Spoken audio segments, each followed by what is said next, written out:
At last, we come to the module where we present the axioms for set theory. Before I present the axioms of set theory, I would like to first present a very famous paradox by the double Nobel laureate Bertrand Russell. Consider the set S, which is defined to be the collection of all elements such that X is not an element of itself. Okay?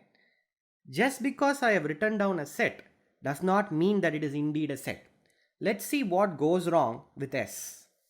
There are only two possibilities. First possibility is that S is an element of S. Well, this cannot happen simply because by the very definition, S would not be an element of S. So this is ruled out. The other possibility is S is not an element of S. Well, then again by the very definition, S is in S. We end up with a neat little paradox. So a paradox is a situation in which both a statement and its negation have some sort of argument supporting them. This paradox shows that if we are not careful about how we define sets, it could lead up to major issues. There is an amusing version of this paradox. There is a barber who shaves all those and only those who do not shave themselves. The question is, does the barber shave himself? Answering this question results in a contradiction. The barber cannot shave himself as he only shaves those who do not shave themselves. Thus, if he shaves himself, then he must not shave himself.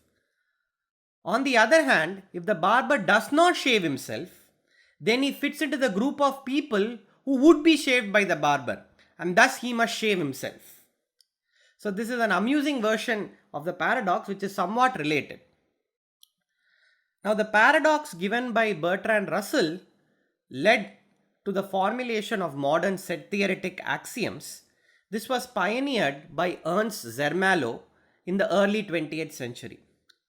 A bit later, Abraham Frankel and Thoralf Skolem independently proposed some modifications to the axioms of Zermelo. Together with the controversial axiom of choice, this axiom system today is known as ZFC.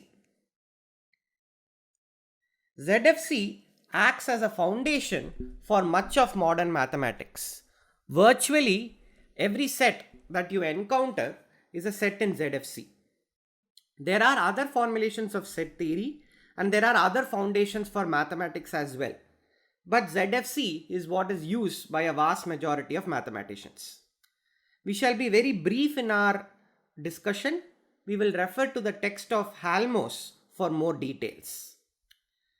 In this course, we will not be too worried about set theoretic issues.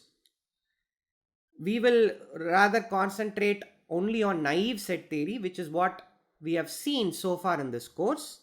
But it is culturally good to know the axioms of modern set theory just for cultural purposes. So the undefined terms in this axiomatic framework are the terms set, the relation is an element of, and property, and the word property.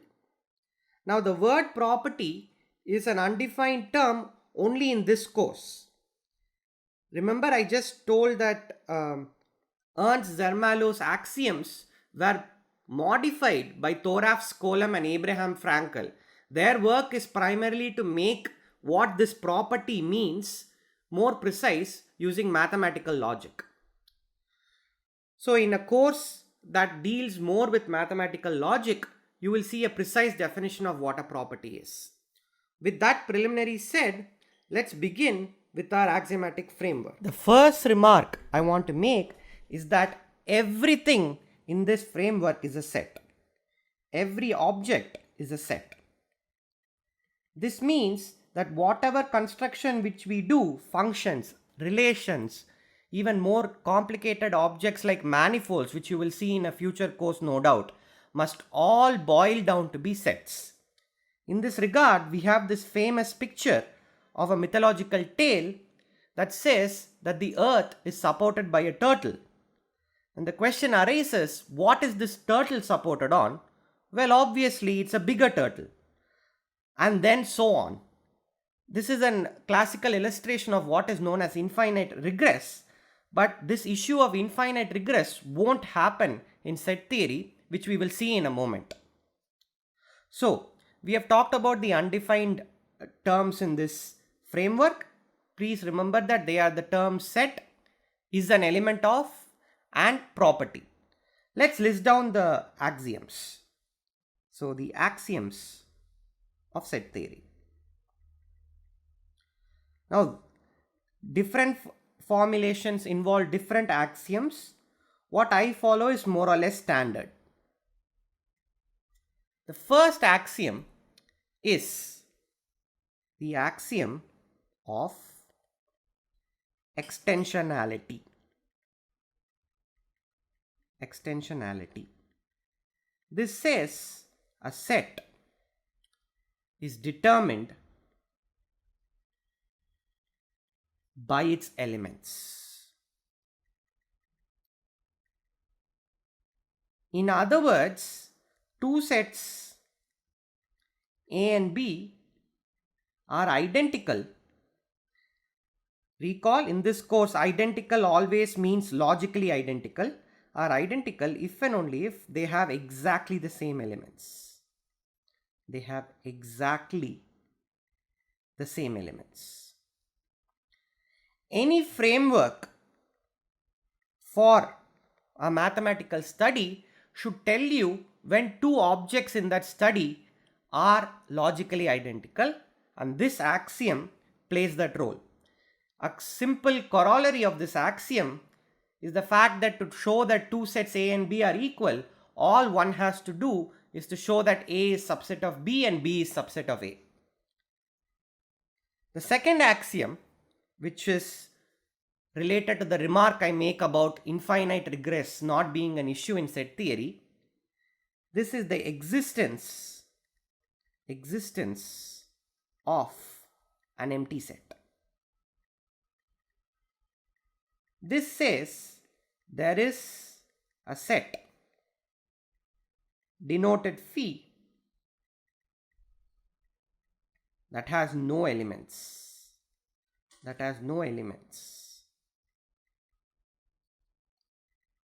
In other words, if A is a set, A is not an element of phi, irrespective of what this A is. Note that I do not use the definite article the. I say there is a set, that it's not a unique set. Well, that's not an issue. I leave it as an exercise to prove that there cannot be two different empty sets. This will follow from the axiom of extensionality. 3. Subset axiom. This axiom is the most common way to construct subsets of a given set. If A is a set and P of X is a property over A, or better terminology will be defined on A,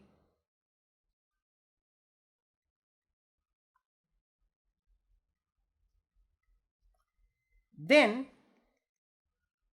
the set of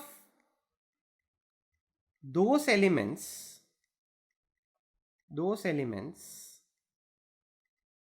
that satisfy P of X can be made into a set.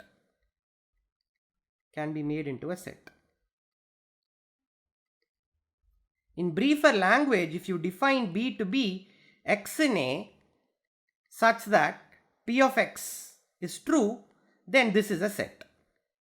B is a set. So most sets that we define, we are essentially using the subset axiom and the undefined term property to define them. For instance, the definition of odd numbers, even numbers, prime numbers that we have already seen. The next axiom is vitally important, especially for this course, because this course at the end of the day is about functions. This is the pairing axiom. This is the pairing axiom. This says the following. If A comma B are sets, then there is a set of elements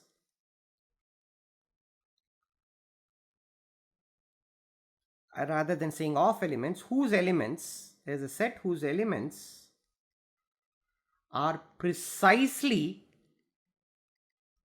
A and B. In other words, A comma B is a set.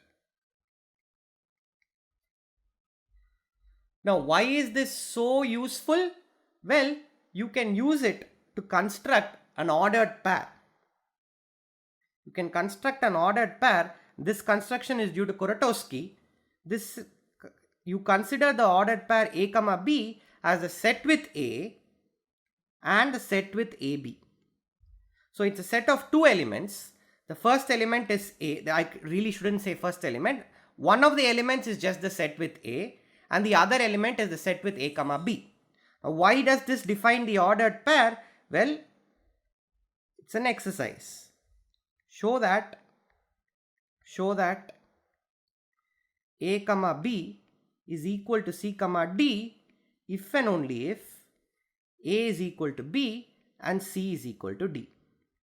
Recall from the module on functions and relations that we need ordered pairs to define a relation, in turn to define a function. So this is in some sense one of the most important axioms because this allows us to define functions. The fifth axiom is fairly straightforward. It's the union axiom. It will be stated in a really weird way because everything for us is a set. It says the following. Given a set F, there is a set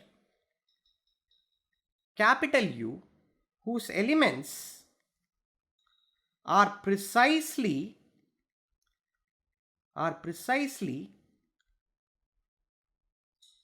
those that belong to at least one element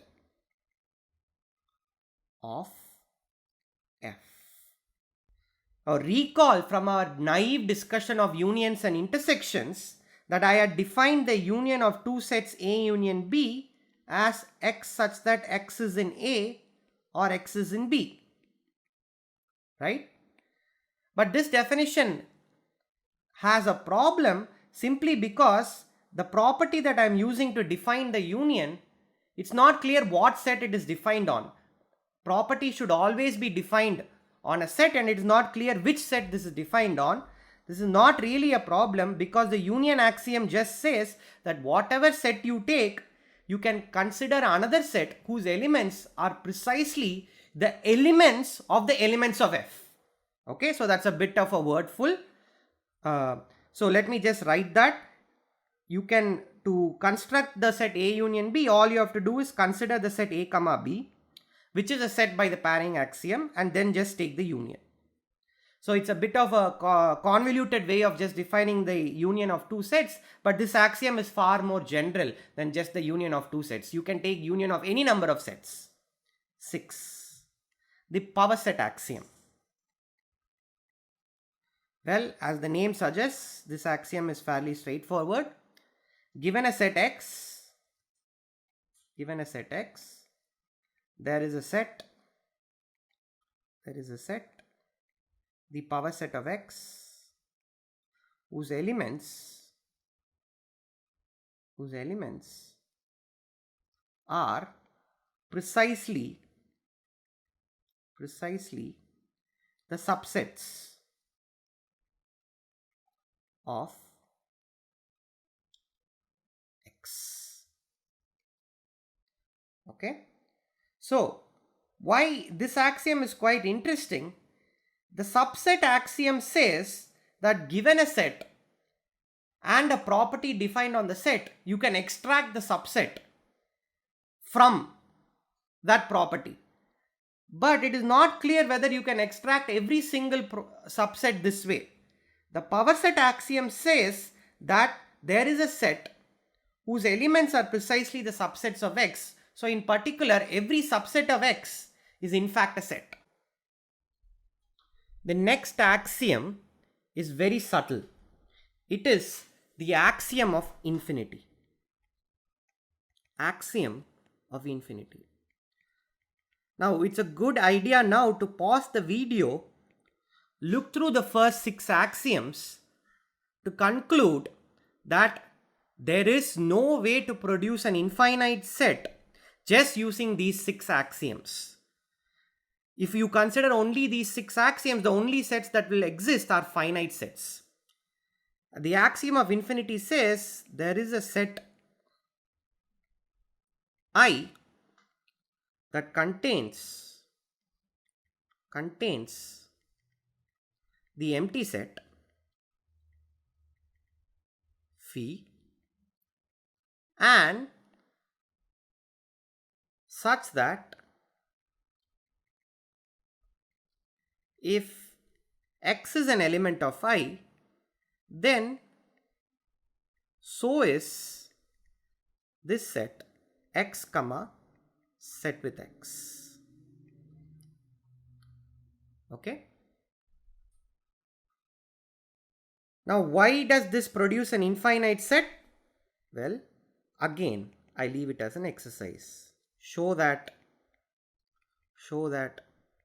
a set I is infinite. If you are not familiar with finite and infinite sets, just few modules down the line we will see cardinality. Solve this exercise after I define rigorously what an infinite set is. So this axiom guarantees that there are infinite sets.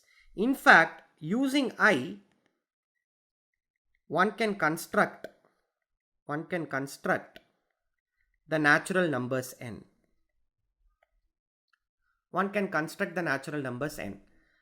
And once you construct the natural numbers n, you can construct all the sets needed in most of mathematics.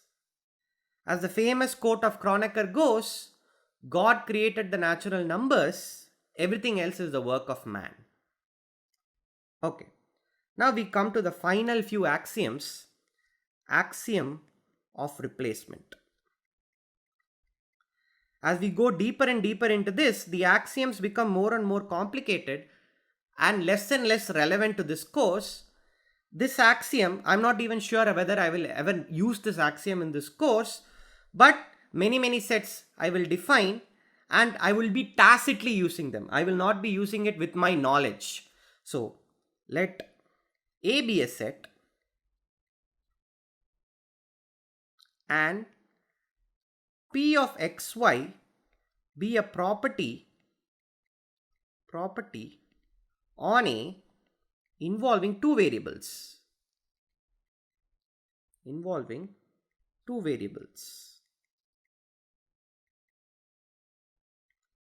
Then there is a set B that consists of precisely those elements y in B for which there is at least one x in A with P of xy being true. That's indeed a long sentence and indeed a very complicated axiom. This axiom is primarily used to construct many sorts of infinite sets. Paul Halmos has interpreted this axiom as saying anything intelligent one can do with a set yields a set. Now, let me explain why this is called the axiom of replacement and in what way we will use it in our course. Of course, never explicitly mentioning, never even being conscious, always tacitly. Let f from a to a be a function. Okay. Then I define the property xy as follows. Property xy is same as saying x equal to f of y. Oh, sorry. I had used y and x intentionally to make sure I don't make this mistake, but I still made the mistake. Y equal to f of x. Then what this axiom asserts is that f of x such that x is in A, which is exactly same as those elements y in A such that p of xy is true, this is a set. So essentially what I have done is I have replaced the variable x by its image variable y. So in that sense, this is called the axiom of replacement. This also says that any function that I can apply to a set will still give me a set. That means the image of all functions are sets. So I think now it should be clear what Halmos's quote is trying to say. Now, the final two axioms. The axiom of regularity. This is there solely to rule out pathologies like what we saw with Russell's paradox. This says every non-empty set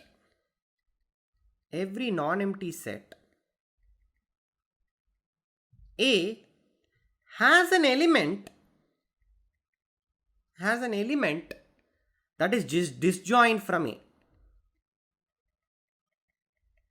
Disjoint from A. It would be a good idea to pause the video, get some pencil and paper and figure out what this axiom is trying to say. This axiom rules out pathological scenario in which we can have A being an element of a set being an element of itself. In fact, you can prove this from the axioms that we have developed. The pairing axiom says the set with A is a set. Why? Please check why this is true. Okay. Now, what does the axiom of regularity say? It says that A intersect set with A has to be empty. Why is this the case? Because A is the only element of set with A. Okay. From the fact that A intersects set with A is empty, we can conclude that A is not an element of A. So please pause the video and go through this proof again and make sure you understand what exactly is happening. It may seem like we are just manipulating symbols, and that is true, but that's what rigorous checking of axioms, rigorous proofs from axioms actually entails. So this axiom of regularity rules out the paradoxes of Bertrand Russell. And finally 10, the C in ZFC is the axiom of choice. This is yet another axiom that I don't even know whether I'm going to use. I might use it tacitly without my own knowledge. Let S and I be sets. Assume the empty set is not an element of S. Then we can find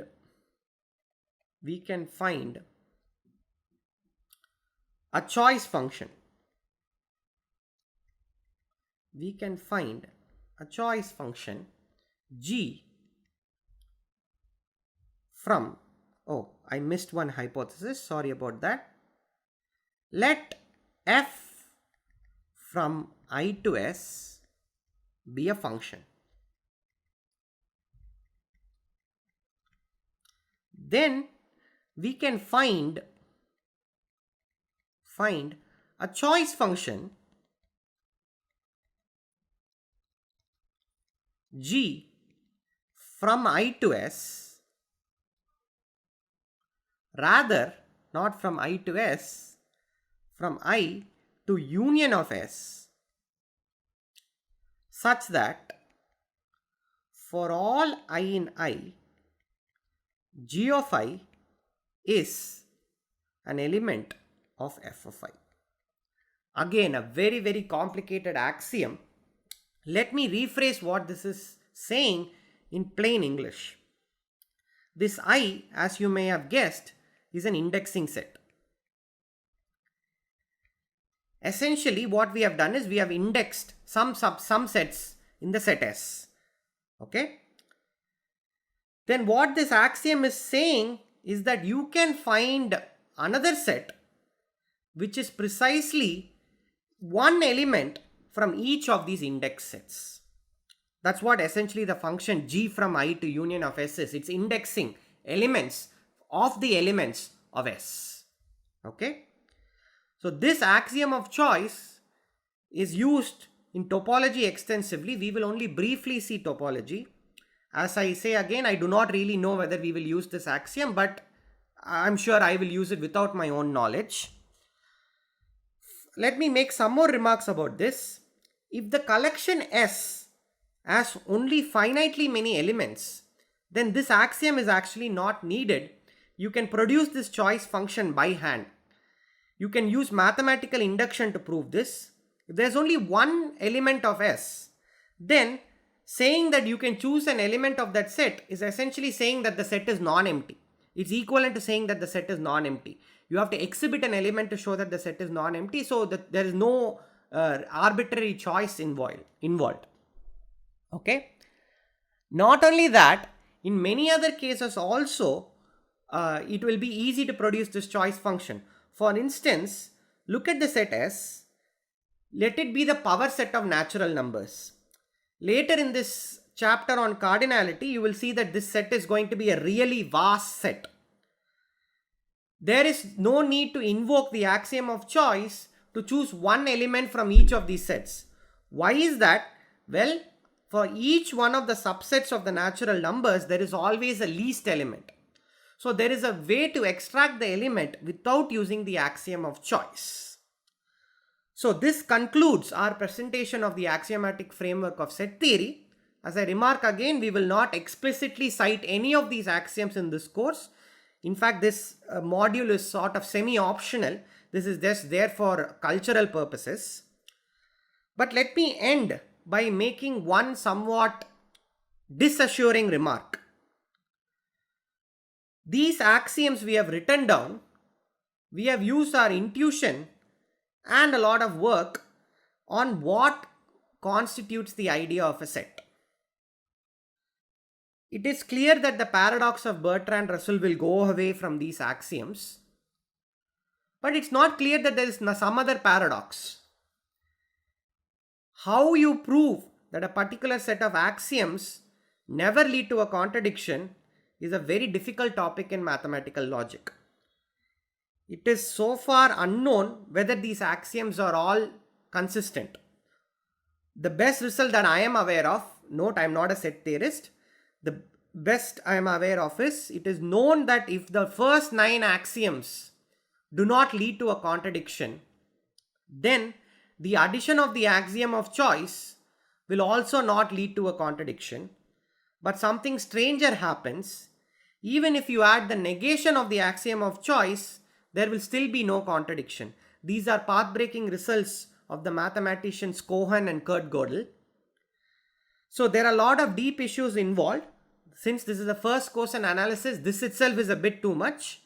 So if this particular module is a bit difficult for you, don't worry. This is just there for anticipating the future.